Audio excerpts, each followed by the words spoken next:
Después de ese discurso de anoche que creó grandes expectativas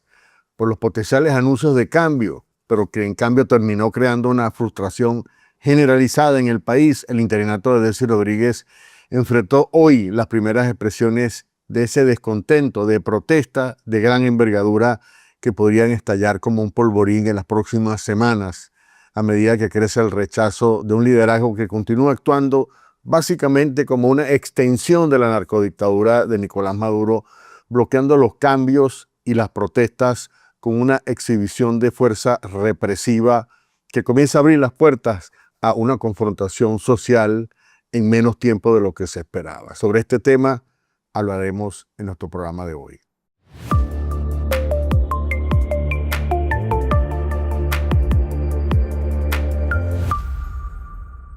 Hoy tuvo lugar la primera jornada masiva de protestas por salarios dignos que mostró la determinación y la ausencia de temor de miles de trabajadores, estudiantes, pensionados, jubilados y venezolanos comunes, del común. La primera expresión multitudinaria de la frustración creciente de los venezolanos con la dirección que está tomando la transición en Venezuela y el rechazo imparable del liderazgo de Delcy Rodríguez. La concentración de trabajadores, jubilados, estudiantes, como dijimos, que tenían el objetivo de elevar su protesta frente al Palacio de Miraflores, de manera pacífica, por supuesto, sin armas, enfrentó una amplia diversidad de obstáculos, pero finalmente logró imponerse en las calles a pesar de la fuerte presencia de la Policía Nacional Bolivariana e incluso hasta de francotiradores que se unieron también a los colectivos en este bloqueo sistemático de la marcha en diferentes puntos de la capital venezolana.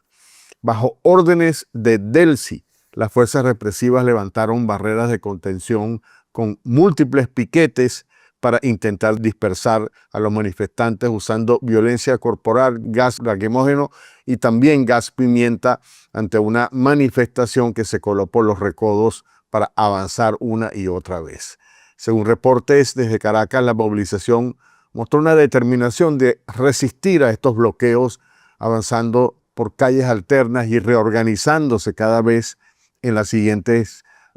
esquinas para avanzar, negándose a abandonar las protestas. En mi opinión, lo más importante del evento de hoy fue la ausencia del miedo a la violencia de los cuerpos represivos e incluso al temor de ser detenidos, como solía ocurrir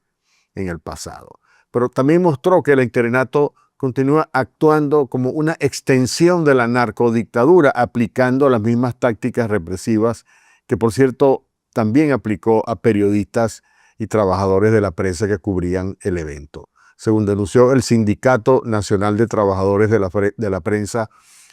la policía del interinato atacó de manera deliberada a un grupo de unos 10 periodistas que cubrían la protesta, a pesar de que estos se encontraban, por supuesto, debidamente autorizados e identificados. Durante el despliegue de las fuerzas represivas, los funcionarios utilizaron escudos antimotines para atacar a los reporteros, destruyendo equipos de trabajo como teléfonos, micrófonos y lentes fotográficos. Según el Sindicato de la Prensa, algunos de los periodistas incluso les robaron sus pertenencias, la policía, por supuesto, violando su obligación, la obligación del régimen de garantizar el ejercicio del periodismo en esta supuesta nueva era en Venezuela. Dijo también el sindicato que documentaron de forma audiovisual los diferentes actos de agresión para interponer las respectivas denuncias. Mientras esto ocurría en las calles de la capital venezolana, detenidos en las mazmorras del régimen, en la prisión, por ejemplo, de El Rodeo 1, denunciaron una grave situación de crisis humanitaria que incluye la presunta muerte de un preso de origen extranjero, no se sabe todavía de qué nacionalidad, y el deterioro crítico de salud de figuras como Josnar Baduel, hijo del fallecido general Baduel, que participó en la llamada Operación Gedeón y lleva ya preso 6 años. Pero más allá del talante represivo que continúa exhibiendo el Rodrigato, las protestas y críticas crecientes podrían abrir álgidos, calientes escenarios de confrontación que no auguran mucho tiempo para el interinato. El anuncio ayer de un aumento salarial supuestamente responsable, lo cual, en mi opinión, es otra manera de decir que se tratará de aumentos insuficientes de bonos sin impacto en las prestaciones sociales, continuará calentando las calles más allá del 1 de mayo, que es cuando se espera que se haga el anuncio del incremento. Sin duda, la respuesta represiva del interinato a las manifestaciones de hoy podrían radicalizar a sectores moderados y erosionar aún más el frágil apoyo con que cuenta, que de acuerdo a las encuestas que citamos ayer de Megaanálisis, es ahora no llega ni siquiera al 5, al 6 o al 7%. Sin dudas, las protestas salariales podrían ser apenas el inicio de un nuevo ciclo de protestas masivas que se centrarán ya no solo en el aumento de sueldos, sino en la pronta salida del régimen, acelerando las presiones para una solución electoral. Si no hay mejoras tangibles rápidas para contener la inflación y, por supuesto, el ascenso del dólar que encarece la vida completamente en Venezuela, la frustración pasará de la solicitud de incremento a el rechazo a Delcy, a su liderazgo, y de allí al colapso de lealtades, incluso dentro del interinato, ya que sectores chavistas, que también conforman, por supuesto, jubilados y empleados públicos, podrían unirse a las protestas rompiendo el control social que el régimen había mantenido hasta ahora gracias a la represión. Por otro lado, creo que las protestas sociales contra Delcy podrían incluso ponerle presión a la administración Trump para acelerar la transición, las etapas, las fases planeadas e incluso acelerar la convocatoria a elecciones si los escenarios de un estallido social amenazan la estrategia de estabilidad y reconstrucción diseñada por Washington. Si las marchas se extienden a nivel nacional, involucran a sectores chavistas tradicionales, como dijimos, jubilados y empleados públicos, y amas de casa, por supuesto, se radicalizan o generan, y además si se radicalizan o generan muertos o heridos visibles, demostraría que Delcy no garantiza esa estabilidad prometida por el presidente Trump. Como un líder pragmático, desde luego, el presidente norteamericano podría ver un riesgo de colapso económico que ahuyente a los inversionistas norteamericanos y podría presionar por elecciones rápidas para legitimar el proceso y proteger, por supuesto, estos acuerdos petroleros que hasta ahora se han mantenido fluidos. De hecho, ya las empresas energéticas, como ustedes saben, han advertido que necesitan certeza política y legitimidad del gobierno para invertir con tranquilidad. El problema más grave en estos momentos es que el interinato de Delcy Rodríguez es vulnerable precisamente porque surgió de una sucesión interna sin legitimidad democrática. Mantiene instituciones chavistas, pero carece de apoyo popular y no tiene la importante legitimidad de origen. Y todo esto, por supuesto, sin contar con el factor María Corina Machado, que podría unificar la protesta para intensificar los llamados a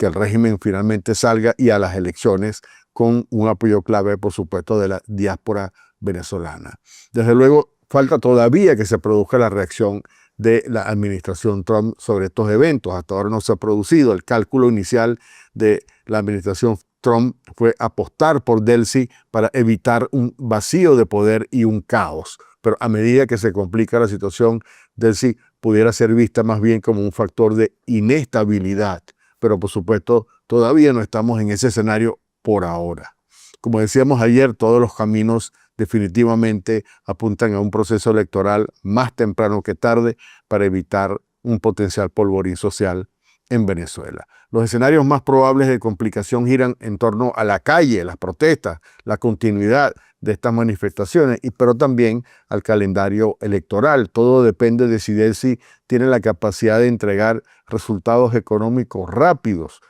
que la gente perciba como beneficiosos y de la disposición de su gobierno, que no la veo, por cierto, por ninguna parte, de evitar acciones de represión visibles. De lo contrario, la transición podría acelerarse por la creciente presión social que pone el estallido popular a la vuelta de la esquina. Hasta aquí mi comentario.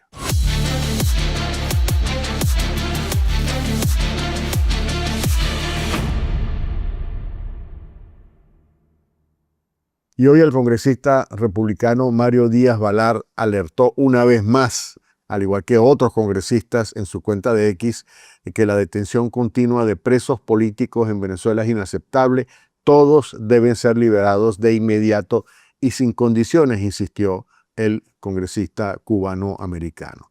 Díaz-Balart reiteró además el respaldo de Estados Unidos a la causa democrática venezolana y advirtió que en Washington todos están siguiendo de cerca cada movimiento del poder en Caracas. Estados Unidos se mantiene firme junto al pueblo venezolano en su lucha por una Venezuela libre y próspera y observa de cerca cada acción de Delcy Rodríguez. Hay que esperar cuál va a ser ahora su reacción a estos episodios de represión de la manifestación pacífica que hoy trató de mostrar su descontento frente al Palacio de Miraflores, que no se les permitió llegar. El Foro Penal actualizó hoy la cifra de presos políticos y señaló que actualmente 485 personas permanecen privadas todavía de libertad por razones políticas en Venezuela. El director de esta organización, Alfredo Romero, advirtió que la ley de amnistía se ha convertido en un obstáculo para muchos casos. Lamentablemente, la ley de amnistía está sirviendo más que para agilizar la libertad de presos políticos como un embudo para ralentizar o paralizar la libertad de muchos políticos presos, que hoy son un total de 485. Esto fue lo que dijo Alfredo Romero, una situación, por supuesto, lamentable. Y mientras crecen las protestas que el régimen trata de reprimir, las empresas petroleras norteamericanas siguen en el limbo a la espera de que el interinato defina las reglas de juego y el marco legal para avanzar sus planes de inversión. Según acaba de reportar la agencia Reuters, hoy las gigantes petroleras de Estados Unidos continúan esperando los modelos de contrato petroleros que supuestamente el interinato debía haberles entregado para tener claro los términos de estos contratos para decidir si continúan, expanden o incluso comienzan a invertir en Venezuela, cosa que no ha ocurrido hasta ahora. Después de la aprobación de la ley de hidrocarburos, el régimen informó a las empresas petroleras que les enviaría los modelos de contrato para la producción compartida y contratos de asociación o joint ventures, de acuerdo a los términos de esta nueva ley. Pero los retrasos están obstaculizando la puesta en marcha de este ambicioso plan de $100.000 millones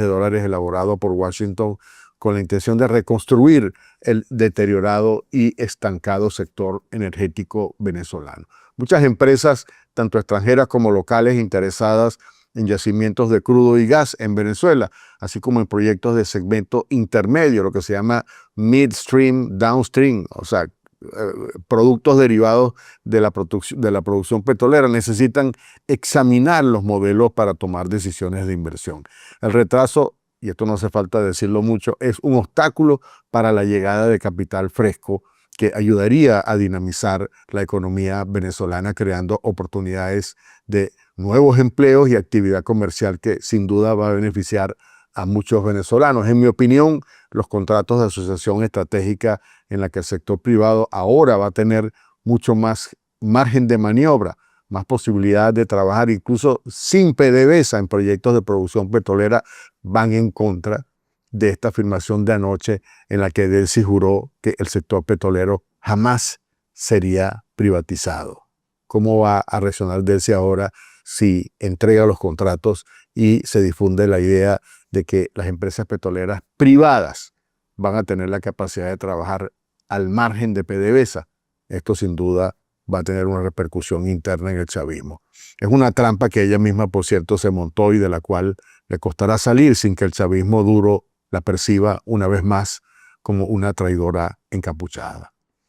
Y la aerolínea norteamericana American Airlines anunció que podría iniciar operaciones en diversas rutas para conectar Estados Unidos con Venezuela a fin de este mes. American Airlines informó que sigue colaborando estrechamente con las autoridades reguladoras para restablecer el servicio directo entre Estados Unidos y Venezuela, interrumpido ya desde hace 7 años por parte de vuelos directos, me refiero. Una vez completados todos los trámites gubernamentales y los controles de seguridad, American tiene previsto ofrecer un servicio diario directo entre Miami y Caracas con aviones Embraer 175, aviones más pequeños de los que solía usar en el pasado American para sus vuelos entre Estados Unidos y Venezuela. Y esto se va a producir a partir del 30 de abril. Envoy, una filial propiedad exclusiva de American Airlines, se encargará de operar el servicio. American fue la primera aerolínea en anunciar planes para reanudar el servicio